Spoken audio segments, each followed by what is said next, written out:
Saudara, sanksi pemberhentian Anwar Usman sebagai Ketua Mahkamah Konstitusi masih belum menjadi akhir dari penyelesaian putusan soal batas usia Capres-Cawapres. Pasalnya, putusan ini tak serta-merta membuat putusan nomor 90 tahun 2023 menjadi batal.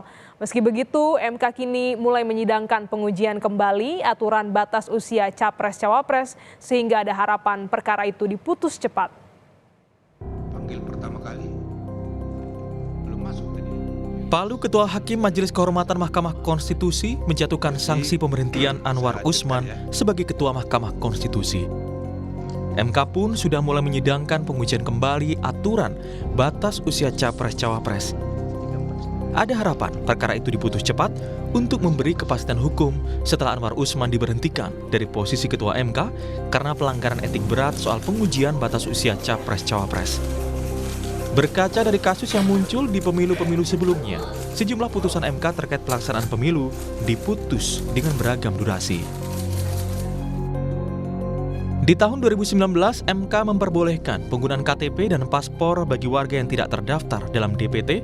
Perkara itu diputus hanya dalam waktu 20 hari.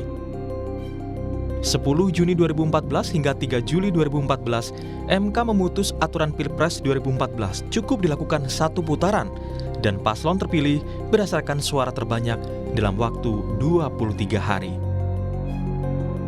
Pemilu 2019, MK memutus aturan publikasi hitung cepat pada hari pemungutan suara baru bisa dilakukan pukul 15 waktu Indonesia Barat dalam waktu 32 hari.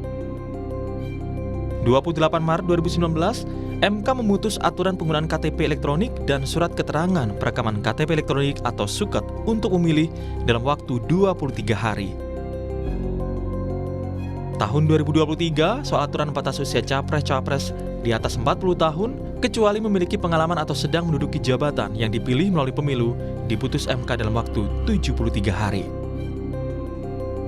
Putusan MK mencopot Anwar Usman dari posisinya sebagai Ketua MK tidak serta-merta membuat putusan nomor 90 tahun 2023 tentang batas usia Capres-Cawapres menjadi batal dan tidak berlaku.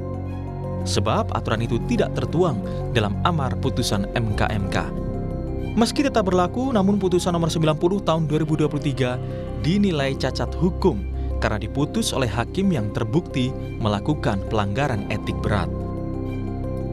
Ya, saya kira ini salah satu pemecahan karena memang banyak yang berpendapat undang-undang kekuasaan kehakiman tentang ini bahwa kalau hakim tidak mengundurkan diri dari perkara di mana dia punya kepentingan, maka putusan itu cacat. Di undang-undang kekuasaan kehakiman disebutkan harus segera diperiksa dan diputus perkara itu lagi, tetapi dengan majelis yang berbeda. Kalau ada keberanian dari Mahkamah Konstitusi yang minus Pak Anwar sekarang atas pengajuan permohonan baru dari Pak Denny dan kawan-kawan, saya kira ini bisa dilakukan apa yang dikatakan meluruskan dari cacat yang ada karena adanya konflik of interest itu, sehingga barangkali ini akan bisa kita dapat kepastian nanti benarkah misalnya Gibran boleh sampai kepada pencalonan yang dikatakan untuk menjadi cawapres itu.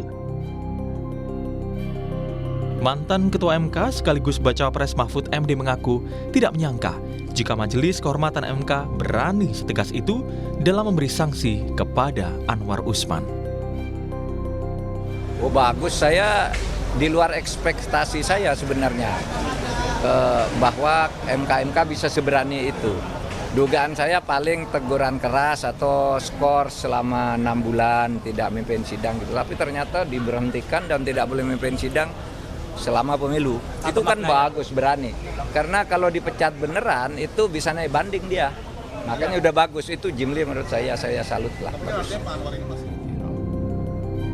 Presiden Joko Widodo membantah pemilu 2024 mudah diintervensi. Menurut Jokowi, seluruh proses pemilu bersifat terbuka dan bisa diawasi seluruh kalangan.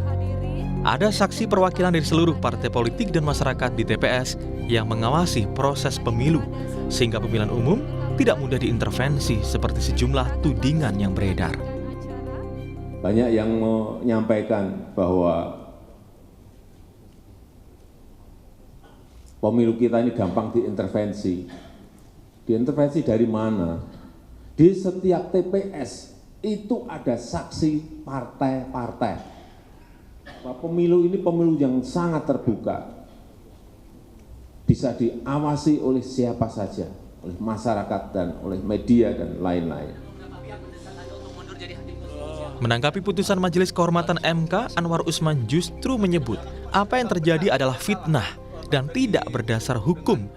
Anwar menyatakan sikap pantang mundur sebagai hakim.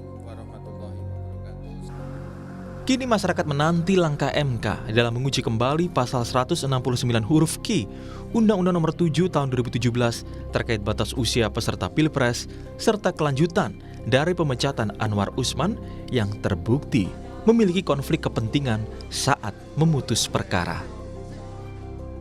Tim Liputan, Kompas TV.